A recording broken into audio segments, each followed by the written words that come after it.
ওসমান হাদি, যার হত্যাকাণ্ড এখনও দেশজুড়ে আলোচিত ও শোকের বিষয়।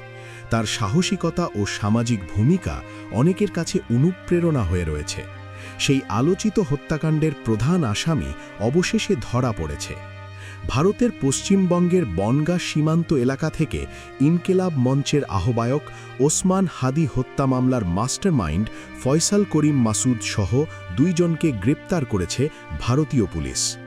গ্রেপ্তার হওয়া দুজন হলেন রাহুল ওরফে ফয়সাল করিম মাসুদ, যার বাড়ি পটুয়াখালী জেলায়, এবং আলমগীর হোসেন, যিনি ঢাকার বাসিন্দা। স্থানীয় পুলিশ জানিয়েছে, হত্যাকাণ্ড ঘটানোর পর তারা অবৈধভাবে সীমান্ত পেরিয়ে ভারতে প্রবেশ করেন এবং পশ্চিমবঙ্গের বনগাঁ সীমান্ত এলাকায় আত্মগোপনে ছিলেন। প্রাথমিক জিজ্ঞাসাবাদে ধৃতরা স্বীকার করেছেন যে তারা সরাসরি হাদি হত্যার সঙ্গে জড়িত ছিলেন।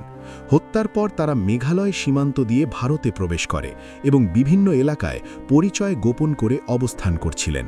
পরে বনগাঁ এলাকায় এসে আবারও সীমান্ত পেরিয়ে বাংলাদেশে ফেরার পরিকল্পনা করছিলেন তারা। এমন তথ্যের ভিত্তিতেই ভারতীয় পুলিশ বিশেষ অভিযান চালিয়ে তাদের আটক করে। গ্রেপ্তারের পর স্থানীয় থানায় মামলা দায়ের করা হয়েছে। রোববার ধৃতদের আদালতে হাজির করা হলে বিচারক তাদের পুলিশি হেফাজতে নেওয়ার নির্দেশ দেন।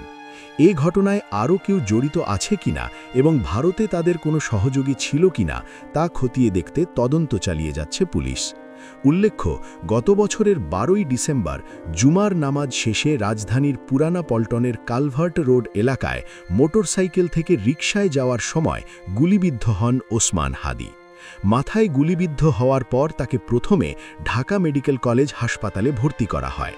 পরে উন্নত চিকিৎসার জন্য সিঙ্গাপুরে নেওয়া হলেও 18ই ডিসেম্বর তিনি মারা যান।